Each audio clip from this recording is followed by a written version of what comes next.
Let's make some lip gloss. I shine so bright, you might go blind, blind, blind. When I walk through, they close their blinds. First, you're going to need your lip gloss base, which could just be regular Vera gel, or you could get one of those that are mixed with the oils already, or you can mix it with the oils yourself.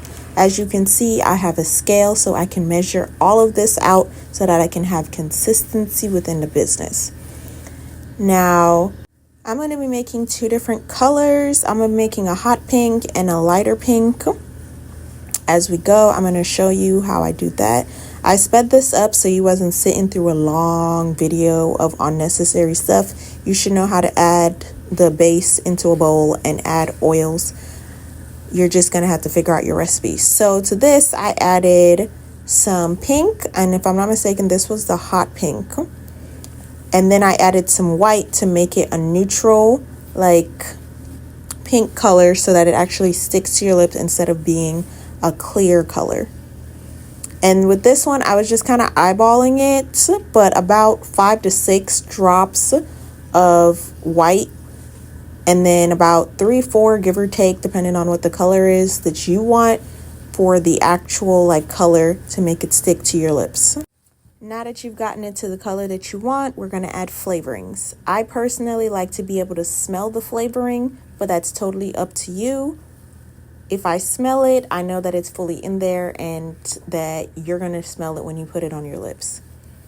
But again, that's totally up to you. If you haven't already noticed, you're going to be doing a lot of mixing depending on the color and the consistency that you would like. Okay, as you can see that the color changed from when I first did it because I didn't like the color after it sat for a little bit.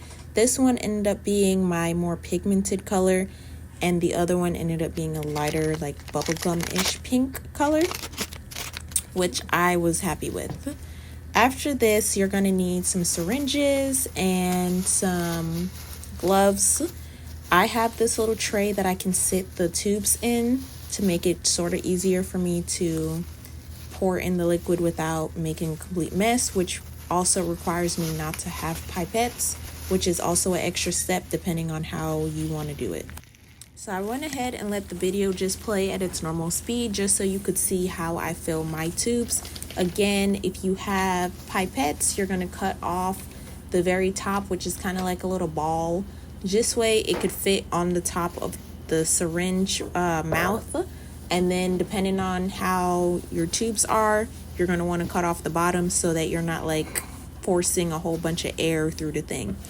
So I personally fill up my syringe like this. I just find it to be less messy. You could also take out that little piece that I'm using to pull it and pour it into it.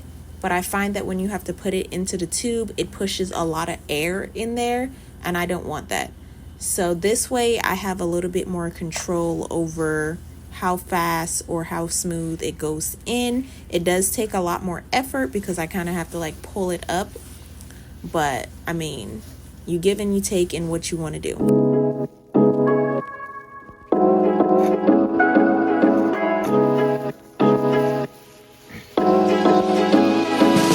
I just wipe off the mouth of the syringe. This way, when I put it inside of the lip gloss tube, no extra lip gloss gets on the outside. As you can see, I literally just stick it in and then I push down on the top part and I hold the bottom so I can kind of squeeze it so everything gets to the bottom. Now, another way that I also do it is like you see some in the back that are just standing inside of the tray. I also just do it like that and all the lip gloss kind of just falls down.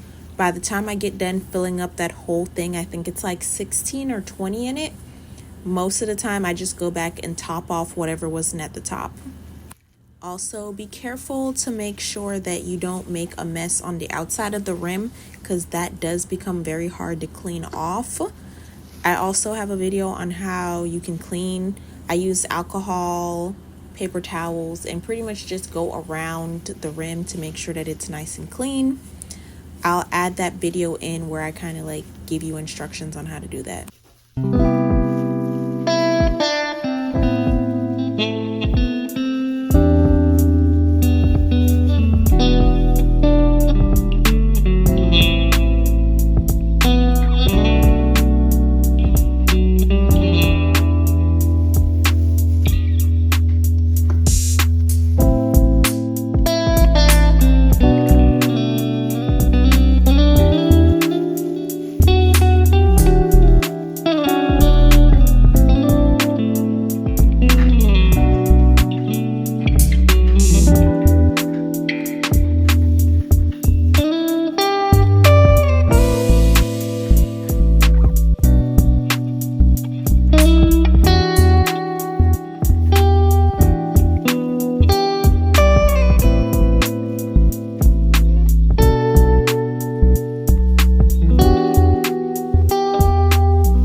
Let's sanitize some tubes. First, you're going to need alcohol, gloves, paper towel, stoppers, and the caps for the lip gloss tube.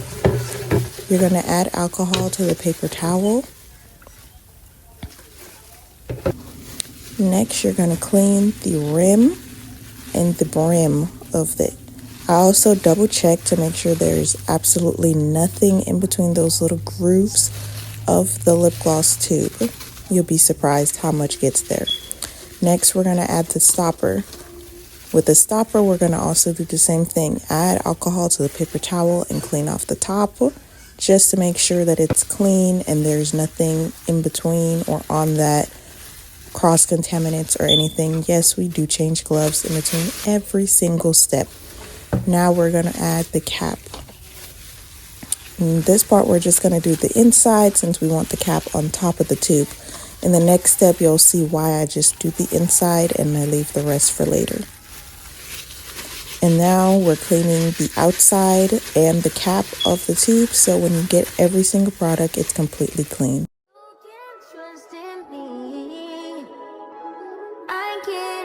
You said I can trust in you.